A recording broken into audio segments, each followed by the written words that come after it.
who's not a progressive, what is progressivism. Try to put that stuff aside. When we get to contemporary, really contemporary American history, you'll be able to read this partisan, you'll be your partisan views. It doesn't make sense in 1900. Everyone who is a major player in the United States has some form of progressivism. They are looking at the top there, trying to find order out of this new economic system. We're not going back, right? The populists make an argument that industrial capitalism needs to be slowed down. You need to control the tiger, and they lose. William McKinley, it's the gas pedal, and basically during this period of time, dominated by the Republican Party, what you see is the emergence of progressivism saying, in essence, we've got to figure out a way to deal with the problems, the broken glass that's created by the creative destruction of industrial capitalism. Progressives are all optimistic that they share that sense of saying, we can do this. Right? That's why you're in college. You're not going buying lottery tickets. You're here saying, I can do this. I can become what I aspire to be because I can manage my life. I can manage the complexities, et cetera, right? During this period of time, they are largely, these progressives who are in control, are largely male, native-born, generally Protestant, and generally already propertied at that point in time. So maybe it's not hard to feel so optimistic if you are a privileged class at that point in time. Right? And notice that we're going to talk about things that aren't going to be resolved. College education, pragmatism, a concept which we'll talk about today. Critical thinking, using evidence to make arguments, right? Looking at virology, not through horse medicines, but through people who understand viruses. Those kinds of things are going to be privileged in this. They're going to say, people who are studied, people who are credentialed, people who have expertise are going to have a greater say in how society is going to operate. We're going to follow science. Right? Again, Albert Einstein's writing all this stuff during the point about physics. You don't have to get it, I don't have to get it, right? It exists, and it's provable, it's demonstrable. Three broad types, three broad types, these are the things that you want to know. This is the question that's going to be on the exam. It's going to say, what are these three broad types of progressives? And you'll have all kinds of, generally what I do in the class, I'll do it on the exam. I'll write them on the board so you guys can remember. I don't care what names you give them. The names do kind of suggest the functions and the ways in which they look at progress, right? But I'm not so specific about it. If you don't remember social gospel progressives, then you just say gospel, that's fine. Right? Again, it's not about memorization. But these three form the basis of, in essence, the contemporary political perspective of American politics. So you're seeing the emergence of modern Democratic Party, modern Republican Party, at the core here. Right? And they're coming out of this progressive movement. You can't divorce it from it, right? I mean, it just doesn't exist without this kind of origin story.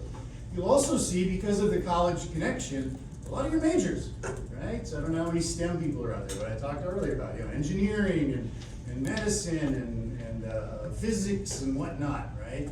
This is the period of time when college and professions are going to begin to professionalize. American Bar Association, American Medical Association, American Historical Association, they're all kind of coming together in the 1890s and 1900s. This first group, the social gospel progressives, notice the quotes up there, is the hardest to get your hands around because they're the most diverse. If I can use a sentence that says the National Rifle Association and the Sierra Club are both, an environmental group, are both examples of social gospel progressives, your head should snap around. Wait a minute. I thought one was far right, one was far left. They're both examples of social gospel progressives. Right? What does this very diverse group do? And you're going to see a whole bunch of examples that I'll kind of step through here.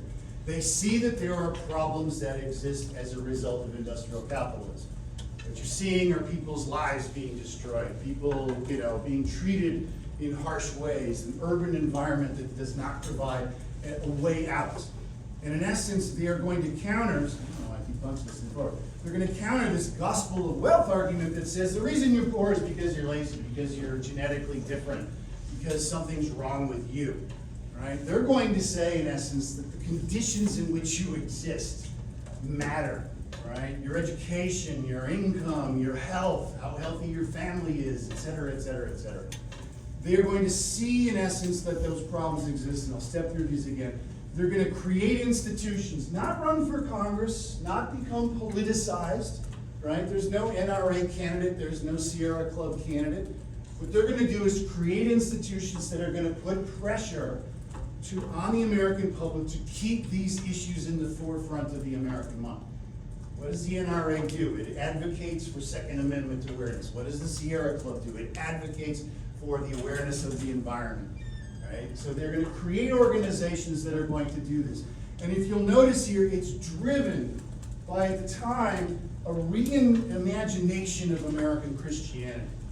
Right? And religion is a cultural phenomenon. We're born into whatever religions you practice. The reason you are whatever you are is because your parents were. And the same thing's true of them.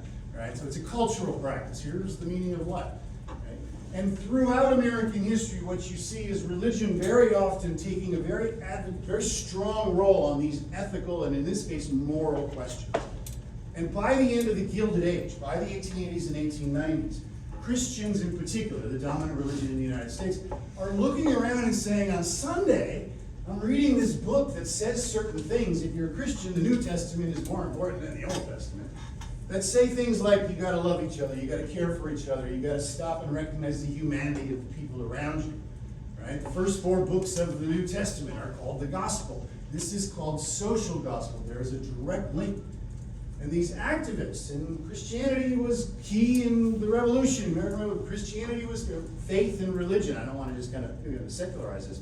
Was key in abolition and the Civil War. Christianity was key in terms of the social gospel movement by saying, literally, what would Jesus do? Right? Everyone's seen those bumper stickers, WWJD.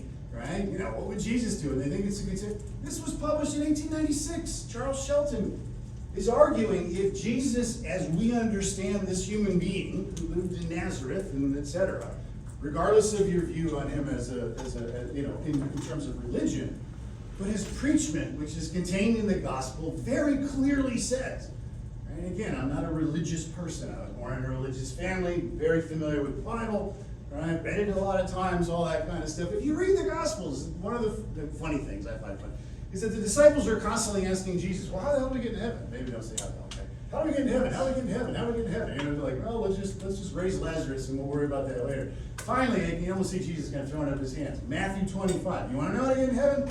Jesus lays it out. Right? Here's how to get in heaven. Right? And it is not how much money can you make and how much can you screw over the person. How many tweets can you have that are attacking somebody in a mean, nasty way. Right? And it's very clear that this is going to compel people who are going to say we need to use this as a momentum builder in terms of kind of bringing social gospel forward. Right? The same is true regardless of your political persuasion, left, right, and center. So you see a problem, you organize for a problem, you then change the conditions that exist. Here when I use environmentally, I'm not talking about trees and bunnies, right? I'm talking about whether or not someone has got broadband, whether someone has got an automobile that can get them to work, whether someone has got education, whether someone's family allows them to allow their children to go to college, et cetera, et cetera. Those are environmental conditions.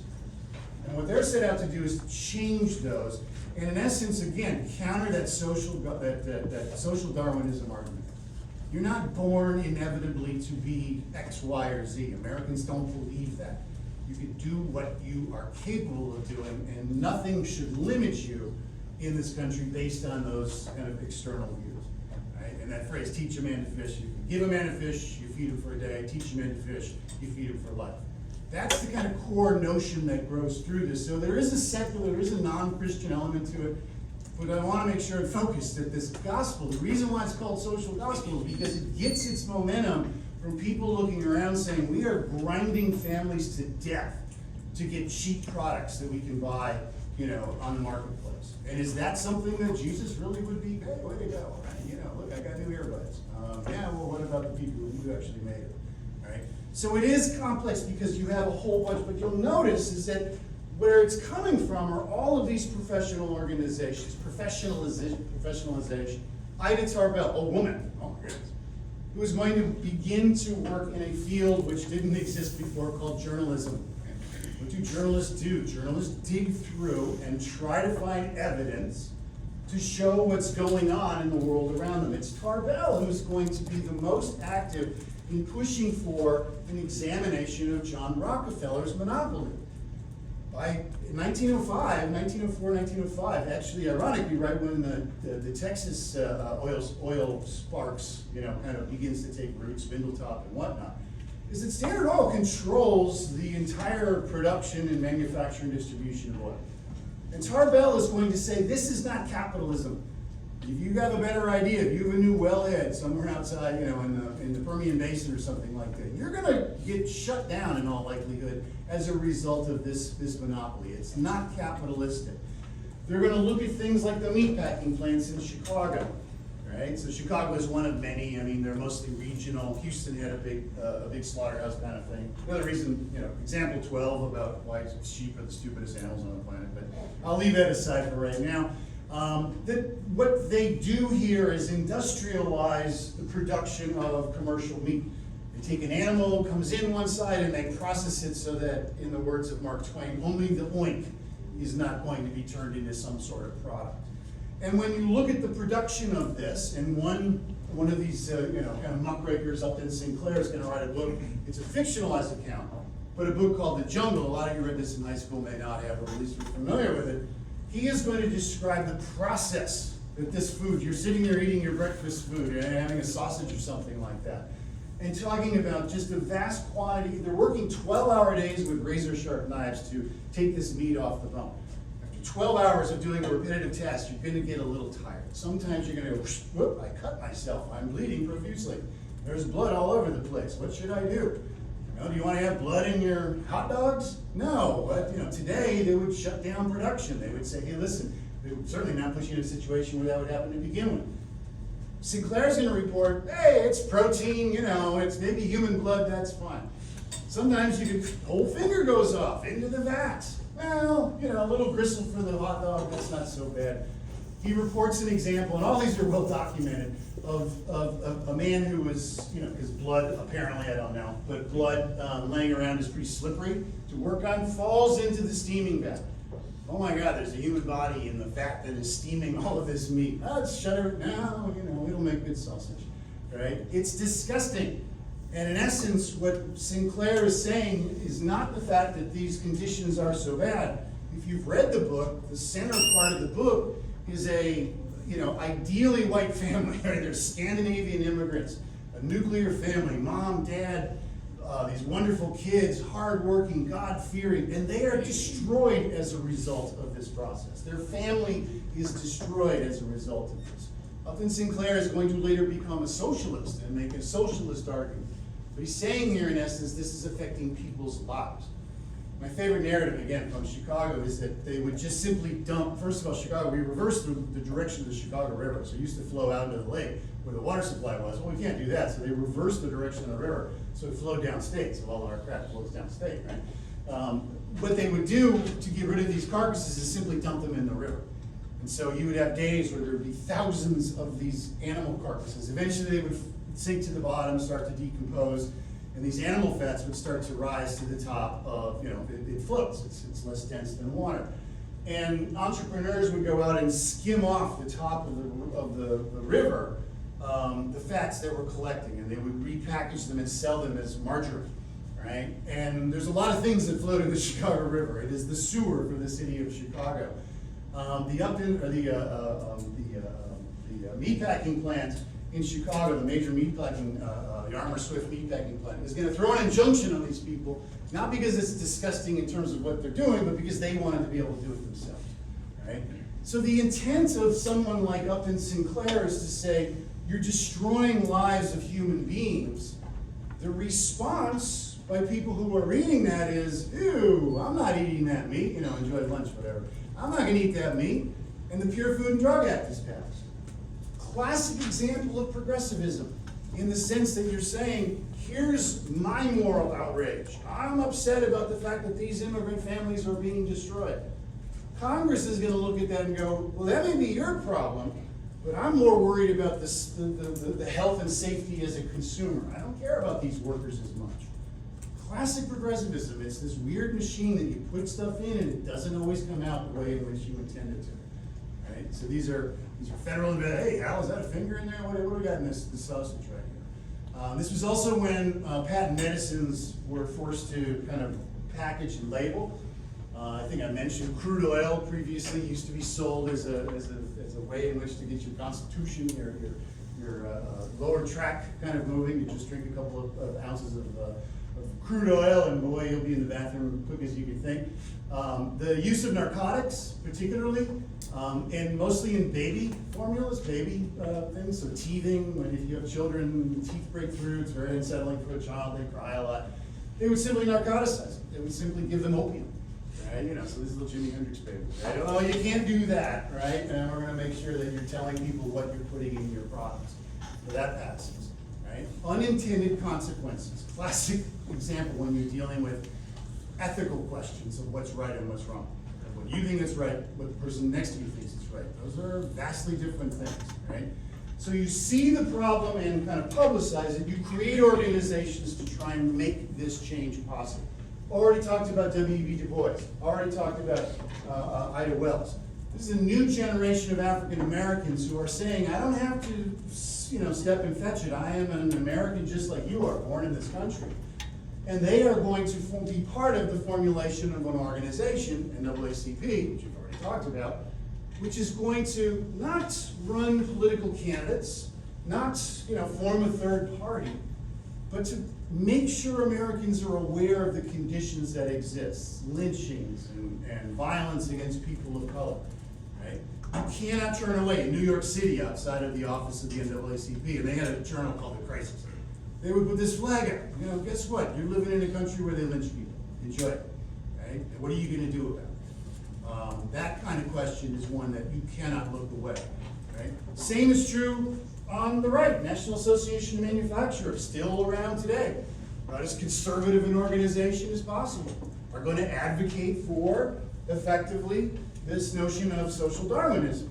Right? That the best people in charge are the people who have money. That the last thing you want are unions, the AFL-CIOs engaged in open warfare against Jesus Christ and his cause. Right? Ethical arguments on both sides of the case. Doing what? Popularizing, forming an organization to influence the political process, not run candidates. Again, what do we call it today? Lobbyists. Right? The lobbyists are a little bit more, a lot of lobbyists are for particular industries and whatnot. Right? This American way we're going to pick up again when we get to the 1930s. What if it comes to personal behavior, like what you ingest for pleasure? Alcohol, tobacco, narcotics. Most narcotics are still easily available. Cocaine, heroin, marijuana, et cetera, are all widely available at this point in time. The focus is on alcohol because it is so prevalent in the United States. We are a particularly alcohol-loving society, right? Frances Willard in the Women's Christian Temperance Union, WCTU, still around today, is going to argue, in essence, that you and I and anyone else who may consume alcohol is not in control of themselves. They don't know the harm they're doing to themselves. And there needs to be a way in which we can prevent you from being stupid, right? Prevent me, I'm going to use myself, so I don't prevent me from doing things that are stupid for me. Because I'm not smart enough, right? I don't get it. I'm not in control of my own aspect. I would argue, when I think of progressivism, I think of temperance, the temperance movement. And it really cuts to the argument of someone else's opinion of right and wrong is driving their advocacy. This is what you should do. Really? Show me it in the Constitution. And in 1919, they showed me it in the Constitution. They outlawed the manufacture, distribution, and sale of alcohol. Right? What does this do? So you don't want to, Frances Willard, don't invite her to your next kegger, right? She's not going to be too happy. Maybe bring her kid or hats with her or whatever, right? What does this organization represent? It represents these social gospel progressives who are making organizations to create a change. Okay? See a problem, organize around that problem, and then use that organization to change the environmental conditions that exist. Again, if you're a college, you're an education major, you will hear a lot, if you haven't already, about John Dewey. University of Chicago is where his kind of home base was. He is going to reconsider the notion of education. That education is particularly effective at young people. Why? because, unless you're older than 25, your brains aren't developed yet, right? It's a weird statement, I hate to say it, but it's true. I'm standing here at 60 years of age, right? Is that we tend to define humanity based on our rational ability. Our rational ability is formed by our frontal cortex. Your frontal cortex isn't formed until you're about 25 or 26. It's still developing, which means what? You still, if you're under that age, are still lacking basic human qualities and characteristics. Right? Don't take it too far. Although it should factor into the fact that your brain is developing at this point in time. It's not the time to get blackout drunk. Right? It just isn't the time to be abusing your brain in that kind of fashion. Take it from somebody, take it from experience. Dewey is going to make this argument that Americans are inherently pragmatic. And usually the pragmatism argument is, well, I didn't go to college, but I'm pragmatic. And pragmatic means I have common sense. That is not what pragmatism means. It is a philosophical strain that started in the United States, reflects American sensibilities. It is unique to the United States. Pragmatism means you test things. You assess things. I did before with the gravity. Hey, look, I'm testing gravity. Every one of these is a test, right? 99%, 99.9%, it's never 100. It can't be 100. There could be a point in time, and I'll let you know if it does. This pen just stays up there. Whoops, there goes the theory of gravity. Testing and repeating is called pragmatic, and he's looking and saying, in essence, the same needs to take place when understanding children. That they are hardwired biologically. When you have kids, you're going to find this to be true. They know the reality when they do it. Why? In every question, why? Usually bedtime related. But there's always this sort of innate questioning. And the argument that Dewey is going to make, and it's going to called progressive education. Oh my God, Glenn Beck won't say it. Progressive education is simply saying these are not just little people, little adults with small hands that can crawl into to coal mines in ways that adults can't. These are developmentally people at a stage that need to do something different than that. And what they need to do is to use that moment where their brains are very receptive, because it stops, right? And if you're my age, it's a lot harder to learn new stuff. It's a lot harder your brain isn't structured the same way. And in essence say, there needs to be universal education. This country is the first on the planet to make a commitment to universal public education. If there's anything more profoundly inspirational than that, maybe, I guess we started, we had slavery, so ending slavery, not that, stop beating my daughters on that. Universal education is saying, in essence, every human being has the capacity to reach their full potential. How hard they work, how much effort they put into it, that's on them. But the opportunity to do that is something that Americans recognize before anyone else on this planet. And it is ingrained in who we are as a people, right? So see a problem, organize on a problem, act to change the conditions. Children are no longer allowed to work in industry before the age of 15 or 16, right, as of 2022. Jane Addams is, I would argue, so if your college education, you'll know about Dewey. If you're into sociology, right, Jane Addams is a sociologist. And she has an interesting story. She comes from Cedarville, Illinois, and she's this woman who goes to college and studies sociology and is very excited by the same kind of social gospel movement in England and what they're doing for women in particular, like herself. She's looking around and saying the old assumptions of, well, you're either married or you're either somebody's husband, somebody's wife, or a spinster, right? Are the only two options for an upper or middle class woman they don't make sense anymore. And in fact, 99% of too high. 90% of most women in America are in working class or lower class worlds. There's an obligation, right, to do something to, in essence, change the environmental conditions that these women face. Her focus is on women. That being one makes perfect sense. She graduates from college, she comes home, Dad says, "Who are you going to marry?"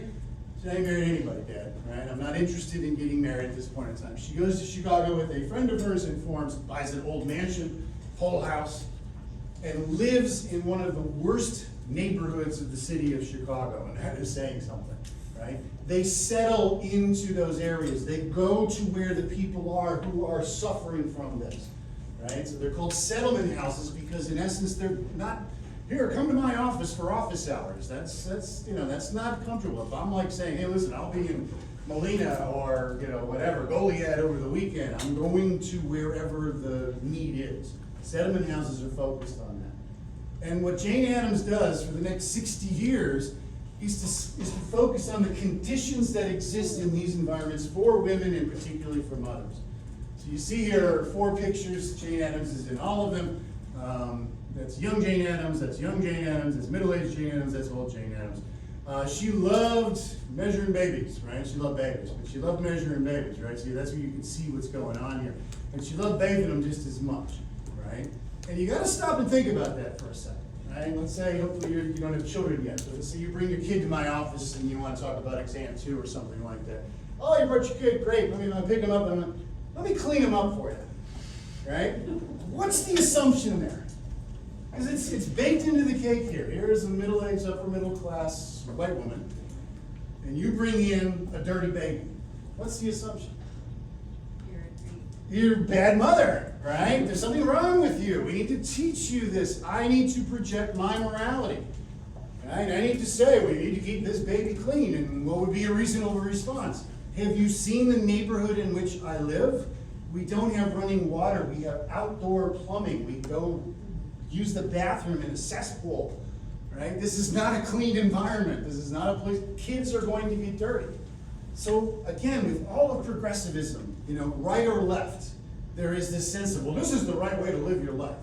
And most Americans instinctively go, piss off, I will choose my own destiny. I will have the values that I have. You may get mad about this or mad about that.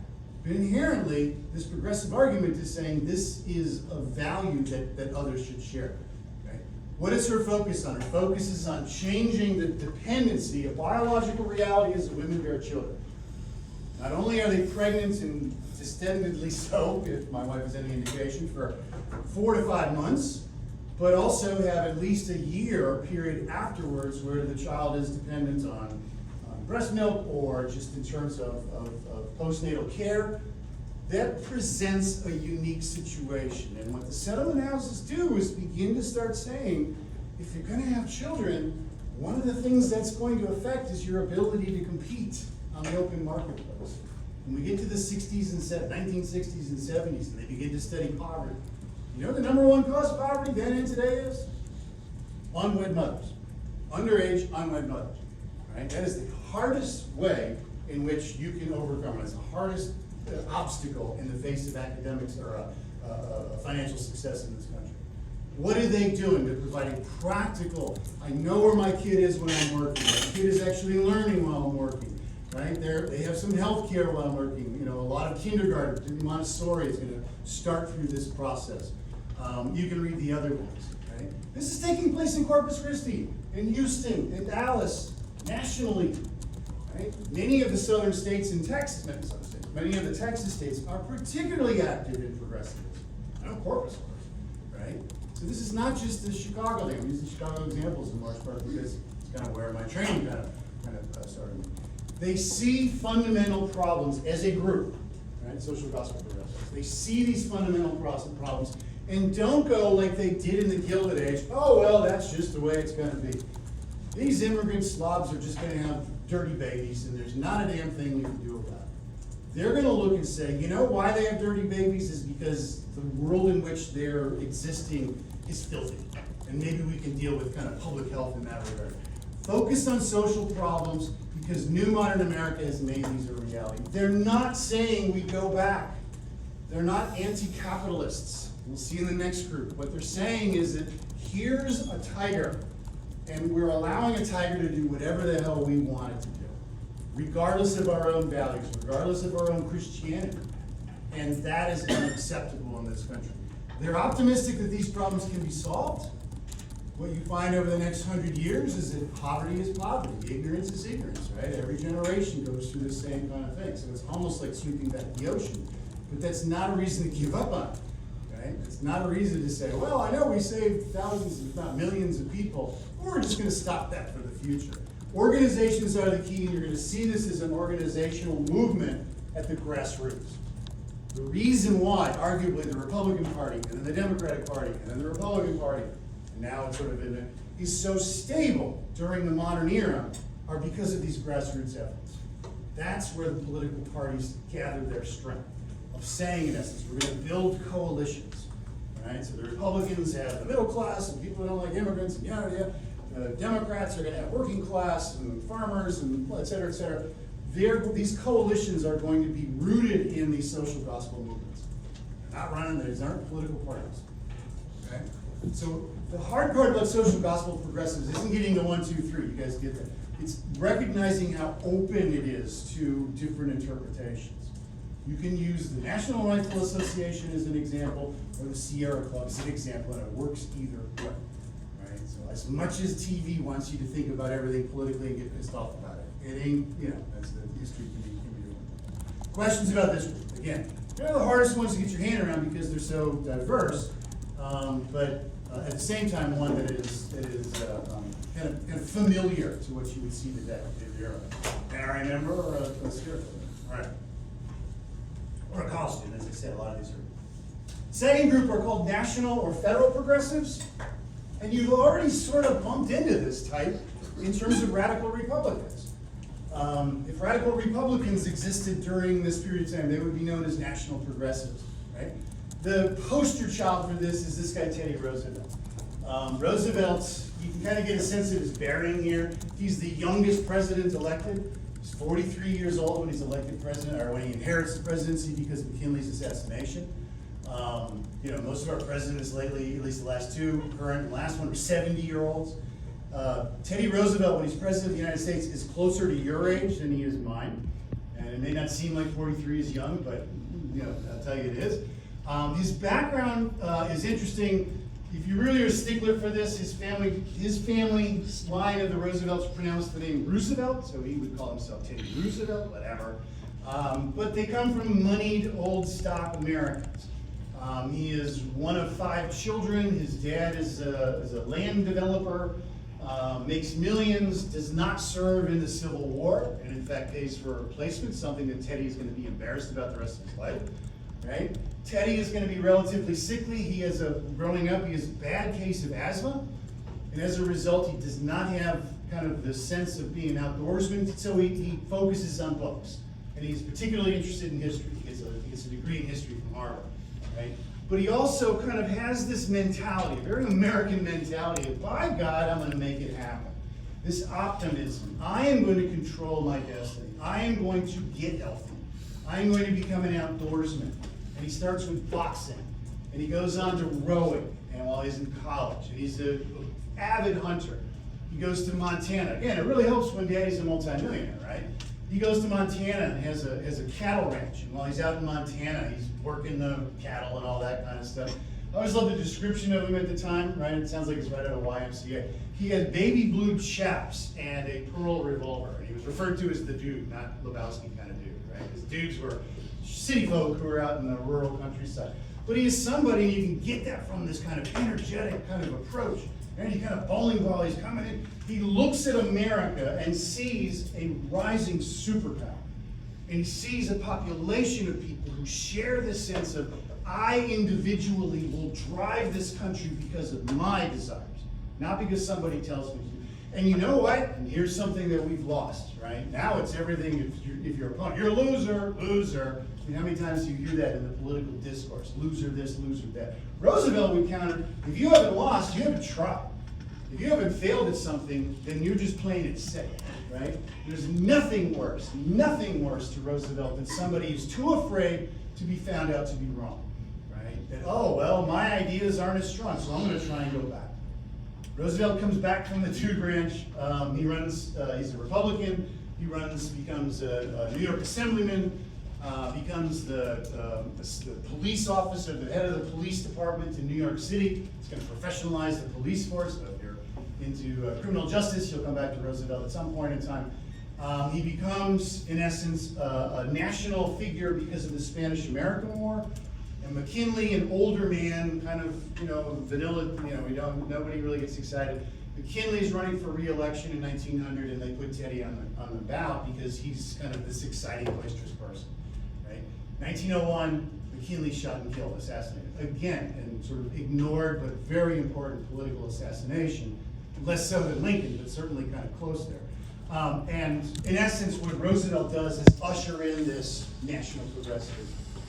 Again, if you are stuck in a world of Fox TV and MSNBC and Twitter, they're Republicans. Right? These are all Republicans. The Senate is Republican, the House is Republican. Who are these progressives? The Democrats are going to be progressive too, but they are not in charge. The only reason they take charge is because the Republicans split in two. So lose the ignorance and kind of recognize what's going on here.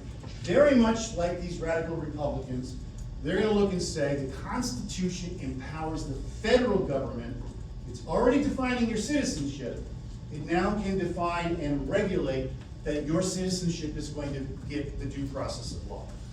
And your citizenship involves life, liberty, and property. Right? And particularly, we're going to come back to this in the third, that property is an inalienable right. No one has the right to take it.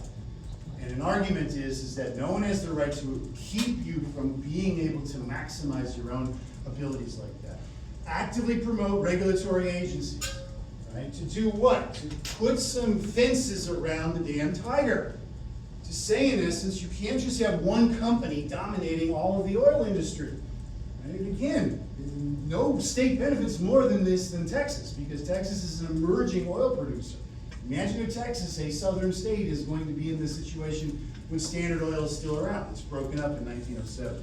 It is used by both political parties. For the most part in the 20th century, what you see from Republicans is a desire to establish and maintain order in the marketplace. No big swings. No, why does George W. Bush bail out the big banks? Because if you lose the big banks, you lose the entire financial system in 2007. Why does Barack Obama in 2008 continue those same policies? In essence, because it's harming people who are being harmed through no fault of their own. So two different approaches here, but they're generically kind of within the same umbrella. The federal government can keep things stable. The federal government can help people who have been harmed by these economic shifts that we're not getting rid of. We're not going populist here. But sometimes you have inflation. Sometimes you have unemployment. Sometimes you have, pandemics. The federal government can do stuff that someone who's just starting a new business is not going to lose it as a result of that. Again, American two-party system, coalitions are the key. Right? So Roosevelt, almost immediately upon achieving office, is going to run into one of these scenarios. Right? So the coal industry in 1901, 1902, the economy is in a recession. 1902, it starts to come out of a recession, and early 1903, anthracite coal. Now this is industrial coal. This is heavy coal. This is coal that's going to be used in essence for business, not for personal business. So you can get quote unquote dirty coal, sulfur coal that is around Texas, and it'll burn really hot, 1,000 degrees. You cook your eggs on it, no problem, right? Industrial coal is pure and it burns much hotter, and you need that for steel production, et cetera. So that's basically what anthracite is there. Don't get hung up on it. But in essence, these coal miners are going to say, we are being treated as chattel, as slaves. We are not going to, the economy is starting to rebound. We are going to demand that we're recognized as a formal union. The mine owners, George Baer, one of them, it says about the United Mine Workers Union, the rights and interests of these laboring men will be protected and cared for, not by these labor agitators and socialists, again the language, right? But by the Christian men whom God in his infinite wisdom has given control of the property and interests of this country. Social Darwinists. The reason we're in charge is because God has selected us. We're like aristocrats, right? We are in charge. We will make those decisions. Roosevelt, as the United States president, is looking and saying, you have these two groups who refuse to talk to each other.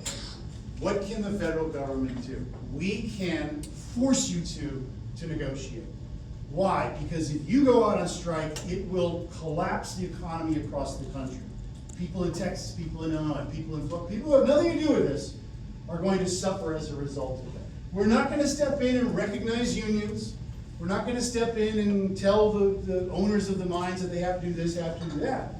But we are going to force you to arbitrate. We are going to force you to go to the bargaining table. The union, which is usually gets their head beaten in by state militia, are like, hell yeah, we'll do that. We'll show up in Washington. The owners say, Roosevelt, you're a socialist. We're not going to do this, right? We refuse to come to Washington, D.C. Teddy turns around and says, in essence, if you do that, I will reopen the mines using federal authority. in the Constitution. I will end run you.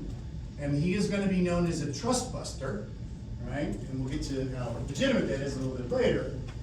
By this notion of saying we are no longer going to tolerate mere size as a way in which to shut down economic progress, right? J.P. Morgan, who's a bank kind of mogul, he's going to say, well, send your man to be my man, we'll work this thing out. And Roosevelt's response, I am not just a rival banker. I'm the President of the United States. I have constitutional authority. The United States is not a malfunctioning corporation, even though you're going to see political arguments that it's simply there for business. It is there because it is designed to focus on we the people. That's the opening phrase of the Constitution. Standard Oil is going to be broken up in 1907.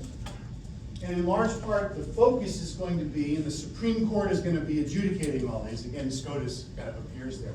I use 1982 because it was largely seen as sort of the defining nail in the coffin of the legal ability of the federal government to do this. So there's never been a doubt since then in terms. So it's a 9-0 ruling.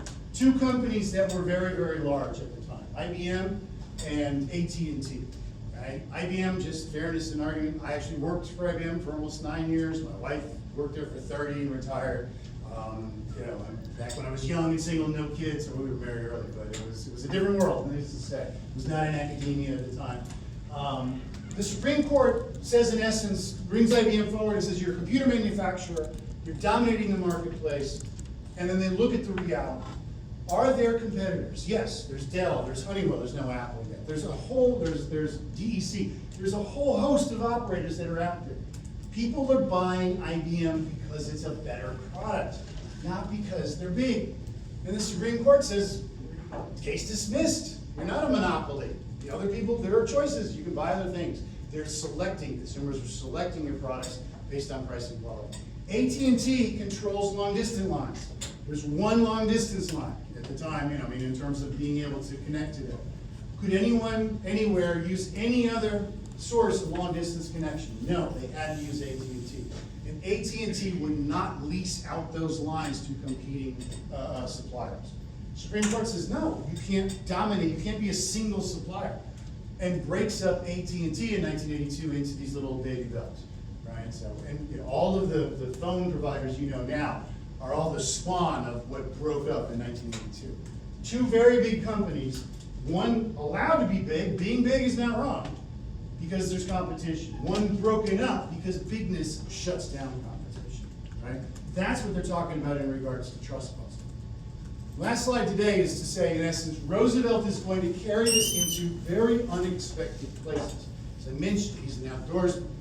Most of the West is mostly urbanized. Texas is a highly urbanized state. Same is true of California and elsewhere. But there's all kinds of wilderness out there. And in essence, being an outdoorsman, and here's Teddy Roosevelt standing next to John Muir, who founded the Sierra Club. He's going to look and say, these are human beings standing next to what are sequoia redwoods, these giant redwoods. This tree was a sapling before someone like Jesus of Nazareth was around. These are 2,500-year-old living things. And they're cutting them down to make lawn furniture, right? And in essence, what John Muir, an environmentalist, is saying is that I believe that's a moral crime. We should preserve this material. He is a preservationist. We should leave it because it's there for everyone to enjoy in the future. Roosevelt, an outdoorsman, a hunter, etc., is saying, no, we should use it.